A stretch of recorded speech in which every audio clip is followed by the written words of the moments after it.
सारी जानकारियाँ लगातार लिखी जाती रही हैं। मैंने भी बहुत सारे लेख लिखे हैं, अभी ही लिखा था। तो और सिर्फ बाल मजदूर क्यों, मैं तो हर बच्चे को बहुत अच्छे से देखना चाहती हूँ। और नहीं, आज से 20 साल बाद हो सकता है मैं वो रहूँ न रहूँ, लेकिन हो सकता है बहुत बड़ा आदमी बने, है ना भाई। इसीलिए मैंने एक सुझाव दिया था कि हम उन महिलाओं को वहाँ तक हम अगर कुछ धन उपलब्ध करा दें, और या जब तक उसका बच्चा कमाने लायक हो जाए, तो मैं समझती हूँ सबसे अच्छा तरीका है कि माँ कभी भी गलत काम पे नहीं जाती है, माँ गलत रास्ते पे नहीं चलती है, और सिर्फ अपने बच्चों की खुशहाली को ध्यान में रखती है। पिता ऐसा कर सकता है पर माँ नहीं कर सकती। जी मिसेस सिंह, शिकायत आमतौर पर मीडिया से होती है, इंटरनेट से होती है और तमाम आधुनिक सुविधाओं से होती है, लेकिन बच्चा पनपता है, पलता है स्कूल में। स्कूल का जो एटमॉस्फेयर है और ज़्यादा पॉजिटिव कैसे हो सकता है?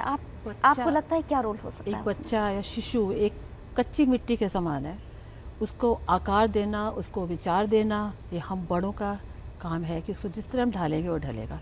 स्पेशली टीचर्स और पेरेंट्स, वो जिस ढंग से उसको ढालेंगे। आज की सुख सुविधा में माँ बाप को फुर्सत ही नहीं है कि देख ले बच्चा क्या है। मैं चाहूँगी सबसे पहले बच्चा घर से एक सौंधी खुशबू लेके आए, उसको क्या आकार देना है कुछ लेके आए, और ऐसे आगे ही टीचर्स को भी मैं देखूंगी। टीचर्स जो हैं वो उसको इस तरह से उसको विचार दें कि वो एक अच्छा नागरिक बने और नेहरू जी के सपनों का भारत बना पाए। मिसेस सिंह, कई ऐसे स्कूल्स हैं आज भी, करीब 20% स्कूल जहाँ पानी नहीं है, कई स्कूल हैं जहाँ ब्लैक बोर्ड नहीं है, कई स्कूल हैं टीचर नहीं है। इन सब कमियों से जूझते हुए भी आपको लगता है कि कहीं हम इस पूरी तस्वीर को बदल सकते हैं? चाहे तो बदल सकते हैं, सरकार को जाके सही स्थिति क्या है उसका हम बता सकते हैं। उसके लिए हम और चीज़ों के लिए फ़ाइट करते हैं, इस चीज़ के लिए क्यों ना फ़ाइट करें जाके, क्योंकि ये हमारे कल के नागरिक हैं, कल के हमारे भविष्य हैं। अगर यही सुधरेंगे नहीं, इनको ही सुख नहीं मिलेगा सब कुछ, तो ये आगे क्या देश बनाएंगे, क्या सोच लाएंगे।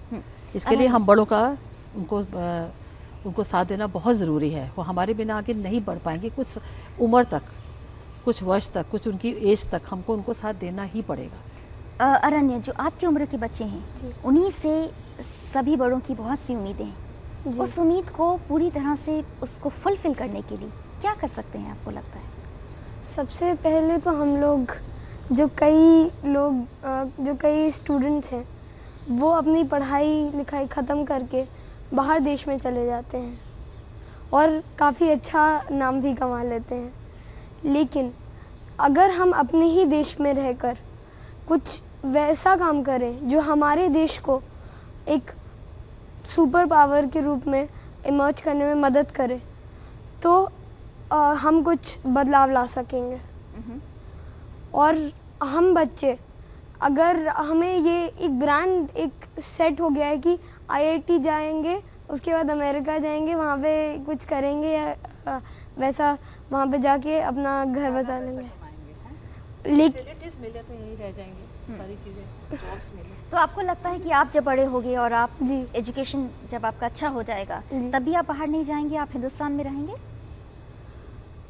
ये कहना तो मुश्किल है, मैं कैसे कह सकता हूँ, मैं फ्यूचर तो नहीं लेकिन बता आपका मन सकता। चाहता है ऐसा करना या नहीं, या आपको भी लगेगा कि जो बाकी कर रहे हैं मैं भी वही करूँ? नहीं, क्योंकि इसरो मैं एक एस्ट्रोनॉट बनना चाहता हूँ अभी।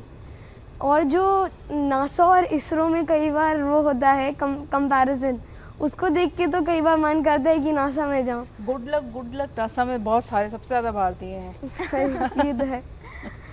और लेकिन इसरो में जब मैं जाऊंगा, तो फिर जब मैं जाऊंगा तो उस समय तक इसरो में बहुत सारे डेवलपमेंट्स हो चुके होंगे और वो बहुत ही ज़्यादा उसमें विकास हो चुका होगा। इंडिया में भी हो जाए। अच्छा, इसरो अब भी बहुत विकसित है।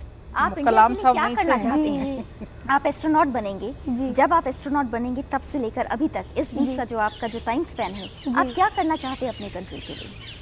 अपनी कंट्री के लिए मैं अभी तो कुछ सोचा नहीं है, लेकिन गर्मियों की छुट्टियों में जैसे हमारे स्कूल में बताया गया है कि आप चाहें तो गरीब बच्चों को जाके ट्यूशन्स या कुछ वैसा पढ़ा सकते हैं, फर्स्ट सेकंड क्लास के बच्चों को।